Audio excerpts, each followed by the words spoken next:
네, 글로벌 금융시장 움직임이 도널드 트럼프 행보에 많은 영향을 받는 것 같습니다. 연일 새로운 소식들이 나오고 투자자들은 그에 따라 안전한 투자처를 찾아 나서고 있는데요. 최근 브라질, 멕시코 등 신흥국 투자가 다시금 주목받고 있습니다. 네, NH투자증권 전병하 연구원 모시고 해외 채권, 특히 신흥국 채권에 대해서 짚어보겠습니다. 어서 오세요. 연구원님. 안녕하십니까.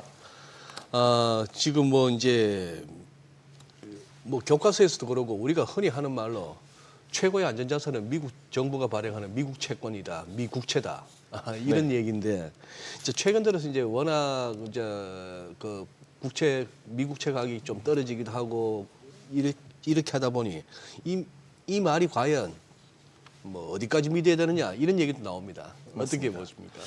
일단은 뭐 제가 생각하기에는 안전자산이라는 범주에서는 아직 굳건히 1위 자리를 지키고 있다라고 보는데요. 네. 이제 과거랑 다른 거는 일단은 이제 동일한 상황을 말씀을 드리면 예. 어쨌든 미국이 제일 경제 규모가 크고 뭐 워낙 베세트 장관도 부채 관리를 하겠다라고 계속 약속을 하고 있는 상황이고요. 예.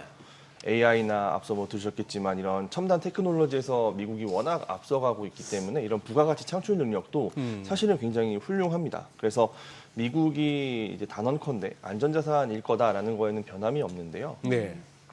조금 이제 변한 건 뭐냐면 의심의 여지가 없다까지는 아닌 것 같습니다. 아. 이제 뭐 최근 들어서 중국도 워낙 많이 부상을 했고 예. 중국이 위안화 국제화나 이런 걸 하면서 미국의 자리를 조금씩 뺏어가려고 시도를 하고 있고요. 그런 부분과 이제 더불어서 미국 내에서 정치적 갈등이 좀 심하다 보니까 의회 내에서 부채 한도 협상 잘 안 되는 경우들이 많고 근래에는 셧다운 얘기들도 많이 나오다 보니까 이런 부분들은 저희가 이제 한 5년 전, 10년 전에 비해서는 아마 안전자산의 지위가 조금은 떨어졌다. 그래서 과거에는 이제 의심의 여지가 없는 1등 100점짜리였다라고 예. 한다면 지금은 조금은 생각을 해봐야 되는 한 90점짜리 정도로 보시면 좋을 것 같습니다. 그래요. 네. 사실 이제 지난 4월 달 이제 미국이 중국에 대해서 이제 고율의 관세를 부과하면서 뭔가 금융시장 변동성이 굉장히 커지다 보니까 그 당시에 나타났던 현상이 이제 셀 아메리카라고 해서 이제 미국 쪽에 있었던 자금들이 다 빠져나와서 다른 쪽으로 다 옮겨갔단 말이죠. 그 당시 오히려 일본 쪽으로 옮겨갔다라는 얘기도 많았던 것 같은데 그러면은 일본 쪽 투자는 어떻게 보시나요? 올해 이제 연초부터 일본 쪽을 많이 주목을 했습니다. 예. 비단 일본만은 아니고 유럽이나 이제 미국이 아닌 다른 나라, 그러니까 예. 셀 아메리카다 예. 보니까 여기는 좀 그렇고 이제 괜찮은 데가 어디 있을까를 네. 탐색하는 흐름이 많았는데 일본이 부각을 많이 받았죠. 네. 이제 계속 기준금리도 인상을 하고 있고 예. 경제도 그렇게 나쁘지 않다라는 얘기들이 나오면서 일본 쪽으로 많이 갔다라고 보여지는데 일본 쪽 이제 채권은 금리 자체가 워낙 낮습니다. 네. 그래서 필연적으로 이제 환율을 보고 투자를 해야만 하는 거였고 연초에는 160엔대였죠, 달러당. 그러니까 누구나 봐도 다 싸다라고 생각을 했는데 어느덧 이제 140엔대 초중반까지 내려왔기 때문에 그러면 얼마나 엔화가 강해질지에 대한 의심이 생길 수밖에 없는 시점이거든요. 그래서 여기 차트를 보시면 제일 밑에 있는 선이 이제 130엔 선인데요. 이거보다 이제 환율이 떨어지면 일본 기업들이 적자를 볼 확률이 굉장히 높아집니다. 그래서 이제 이거는 사업 예상하는 브레이크 이븐 환율인데 이거 언더로 가면 적자를 찍힌다는 의미거든요. 그러면 엔화 강세가 갈 여지가 160엔대는 굉장히 컸어요. 한 30엔 이상. 근데 지금 145엔 정도로 왔다라고 보면 이전보다는 확실히 좀 부담스러운 수준이 왔다인 것 같아요. 그래요. 네. 지금 그것과 또 이제 연결해서 이제 4월에 조금 미국 달러 표시 자산이 좀 흔들렸을 때 네. 결국 신흥국 채권이 이제 주목할 만하다. 뭐 그런 얘기가 나왔고요. 지금도 마찬가지입니까? 네, 제가 봤을 때는 신흥국 자산이 저희는 2분기 때는 좀 조심하자라는 말씀을 드렸어요. 왜냐하면 이제 미중 간의 무역 갈등이 좀 커지면 신흥국 채권 시장도 좋지는 않거든요. 네네. 어쨌든 모든 나라들이 다 미국에다가 가장 수출을 네. 많이 하기 때문에 그렇죠. 미국이 이런 식으로 나오면 다들 힘들었을 텐데 지금 중국이랑도 어쨌든 관계 개선이 좀 이루어지고 있고 이런 부분들을 놓고 봤을 때는 이전보다는 조금은 더 나아진 상황이지 않을까라는 생각들을 가지고 있고요.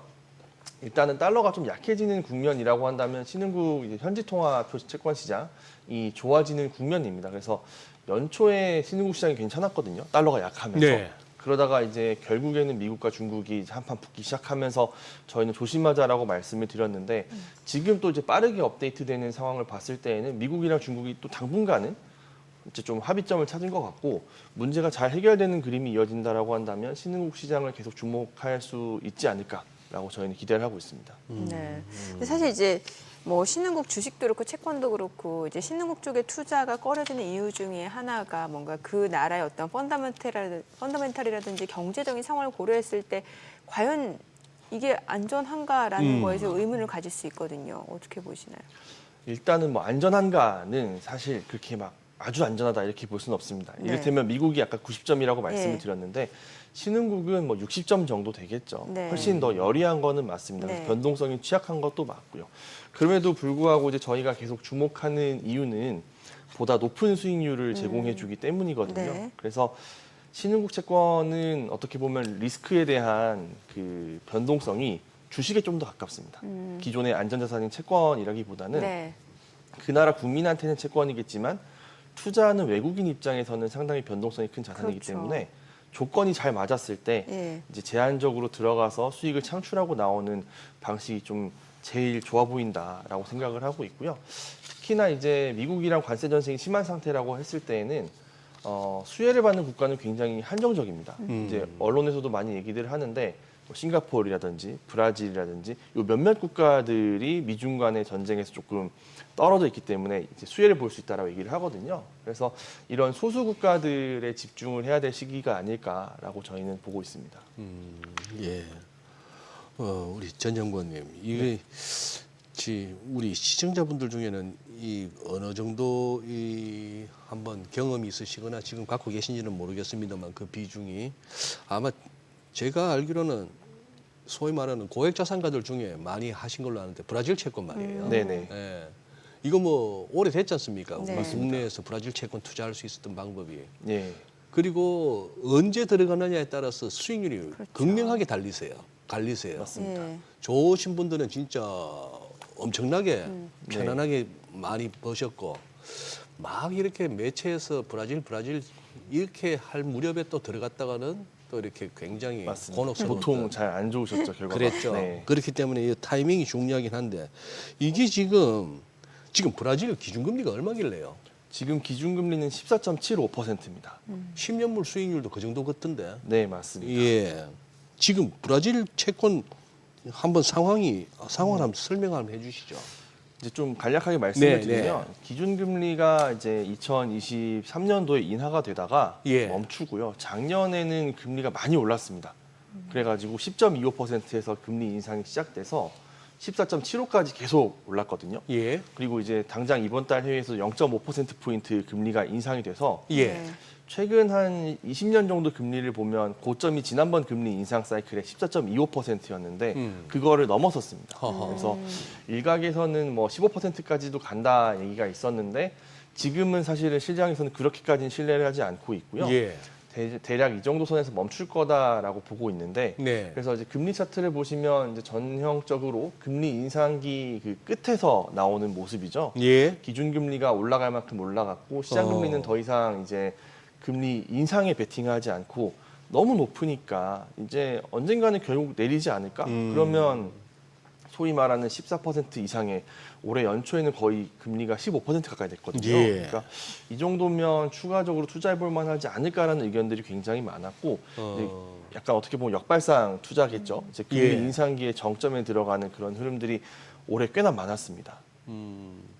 지금 저 그림 봐서는 직관적으로는 이제 내릴 일만 남은 거고 맞습니다. 그 얘기는 한번 브라질 채권에서 사볼 만하다는 얘기인데. 네, 그렇죠. 저희는 이제 올해 연초부터 이제 브라질 채권 기회를 보자고 말씀을 네네. 계속 드려왔고요. 예. 이제 그 이유는 지난해 연말에 패닉이 한번 나왔습니다. 시장에서 다들 브라질에서 다 떠나고자 하는 수요가 외국인들도 특히나 해서 많이 왜요? 그때 이탈을 뭔 일이 했는데 있었습니까?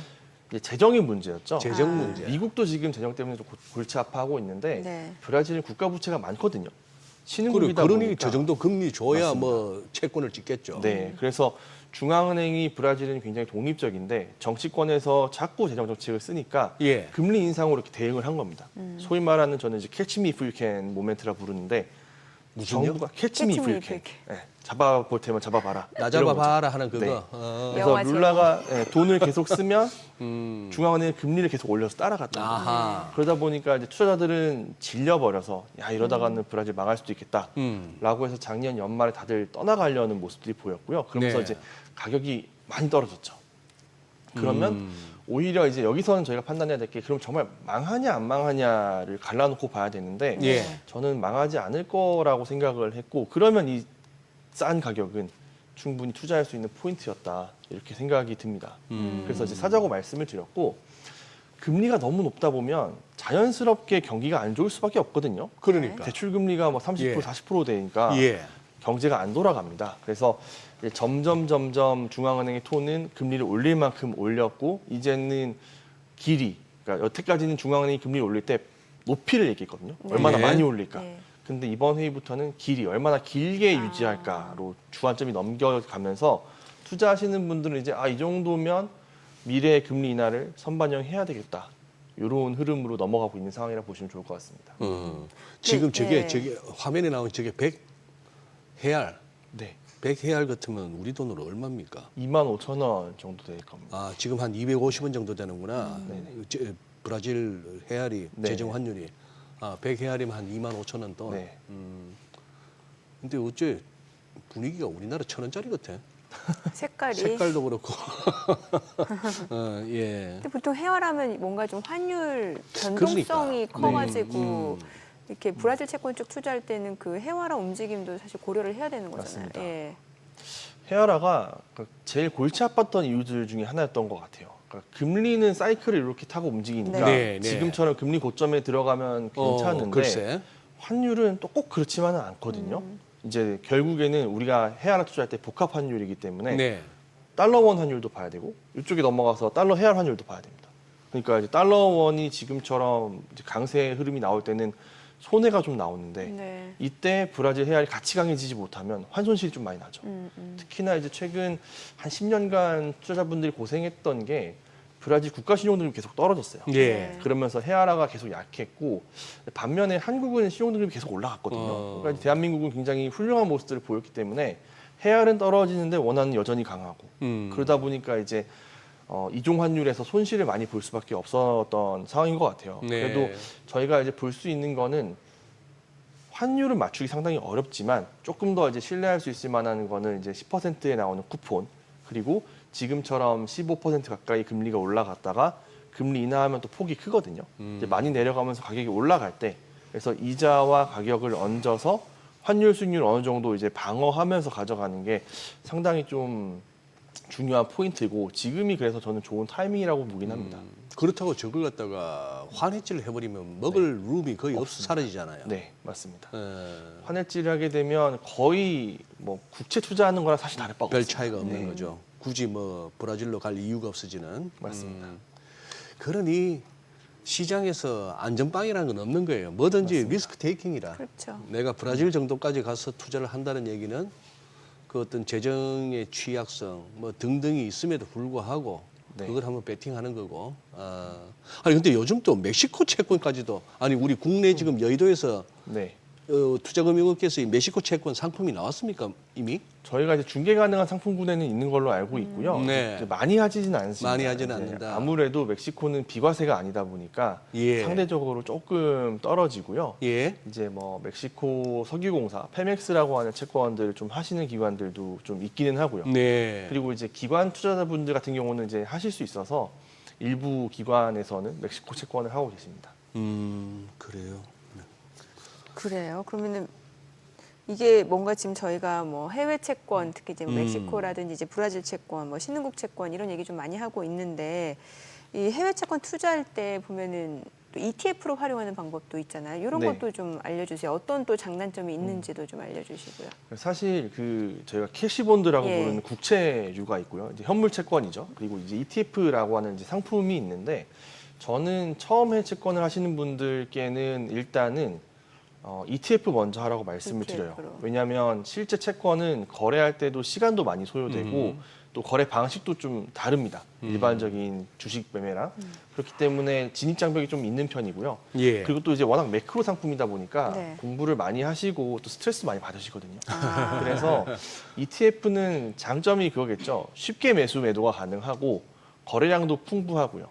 대신에 이제 국내 상장되어 있는 이 상품들은 규모가 많지 않고 미국에 있는 상품들이 거래 규모도 많고 합니다. 그리고 이제 특히나 미국에 상장되어 있는 ETF는 이제 분배금이라고 하죠. 분배금이 매달 나오는 특징이 있거든요. 예. 그래서 이제 이머징 채권 쪽에서는 특히 사이클을 잘 타는 게 중요하기 때문에 그 사이클 타는 연습을 ETF를 가지고 하시는 게 훨씬 더 좀 속이 편하시지 않을까. 아. 이제 이런 부분들을 생각해 볼 수가 있을 것 같고 이제 좀 경험이 쌓이시면 네. 저는 채권도 처음에는 국내 채권부터 먼저 하셨으면 좋겠어요. 그걸로 이제 개념이나 좀 원리를 좀 잡으시고 왜냐하면 해외로 나가면 환율까지 생각을 더 하셔야 되거든요. 그렇죠. 네. 맞아요. 머리 아픕니다. 생각해야 될 게 세 개로 늘어나는 거예요. 네. 그래서 처음에 국내에서 금리 방향성하고 신용도 믿을 수 있는지 이런 거 판단하는 연습을 하시고 그 다음에 해외로 나가서 이 국가에 내가 투자를 해도 괜찮을까? 이 국가의 사이클은 언제일까? 이런 부분들을 쭉 보시면서 접근을 하시는 게 좋지 않을까라고 생각을 하고 있습니다. 우리 오늘 NH투자증권의 전병화 연구원님이 나오셨는데 전 연구원님이 뭐랄까 사이클 타는 연습 네, 젊어서부터 이렇게 쭉 무슨 뭐 트레이딩 쪽으로 주업을 삼았던 분들도 아니고 예를 들어서 그냥 회사 생활 사업하시다가 어느 정도 은퇴 시기에 접어들었고 그래서 이제 또 이렇게 들여다보기 시작하는 게 이 투자 쪽이에요. 네, 제가 드리고 싶은 말씀은 사이클에 익숙하다 보면은 이제 갈 때 됩니다. 그 전에 벌어야 돼요. 네. 아, 그 전에 벌어야 되고 아니면은 참 죄송한 말씀입니다. 이 경제 채널에서 이 취업을 해도 뭐 하는 텐데 자꾸 이렇게 썩 죽는 얘기를 하니까 소위 말하는 리테일 개인 투자자들의 한 적어도 80~90%는 그냥 먹이가 돼주는 거 아니에요. 그 먹이 사슬 구간에서 여기서 벌어보겠다고 하다가 기관 투자자들, 헤지 펀드들, 저 정치 정책을 갖다가 주무르는 사람들한테 탈탈 털리는 게 이 현실인데 이 와중에 안 털리고 어떻게 해보려고 뭐 머니쇼도 보고 숱한 우리 시장 규모에 비해서 너무 많다 싶을 정도의 경제 채널에 아침부터 저녁까지 밤에도 새벽까지도 종목, 업종 다 이러고 있는데 참 만만치 않은 게 시장입니다. 만만치 않은 게 시장인데 여기까지는 실컷 뭐 전문가처럼 얘기해놓고 가장 또 바보스러운 질문 하나 해볼게요.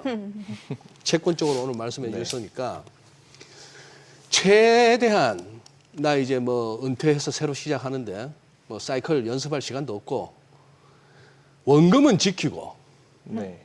암만 최악의 상황에도 원금은 보전하고 어떻게 시장 상황 좋아가지고 한번 대박은 날 수 있고 이런 상품 하나 알려만 주시죠. 진짜 어려운 걸 물어보셨는데 사실 저는 그런 거는 없다고 생각합니다. 아까 말씀하셨듯이 이제 위험을 감수해야 되는 거거든요. 그러다 보니까 이제 공짜 돈이 없다라는 게, 공짜 점심은 없다라는 게 저희 이 업계의 명언이지 않습니까? 그래서 그런 완벽한 수단은 사실은 없고 저희가 이제 머니쇼나 이런 걸 통해서 여러 상품들을 추천을 드리는데 이제 타이밍을 공부를 잘 하셔갖고 들어가시는 게 거의 유일한 방법이지 않을까 싶습니다. 왜냐하면 이 나이에 또 네. 공부하라고요. 근데 고민되는 게 안전한 거 들어가시면 돈을 못 버세요. 그것도 돈이 맞아요. 안 나옵니다. 안전한 또 위험한 거 들어가면 돈이 나오는데 어떻게 될지 몰라요. 그러니까 이게 맞아요. 상충되는 거라 모순적인 거라서 결국엔 여기서 이제 왼발 오른발을 잘 디디시는 게 중요한데 그러시려면 필연적으로 이제 치매 예방을 위해서 공부도 많이 하시고 사이클 타는 연습을 많이 하시는 게 저는 좋다고 보여집니다. 네, 뭐 하다못해 차 사고 냉장고 살 때도 다 알아보잖아요. 네, 그런 맞습니다. 의미로 하면 되죠. 네, 오늘 내용 잘 들었습니다. 고맙습니다. 네, 감사합니다. 고맙습니다.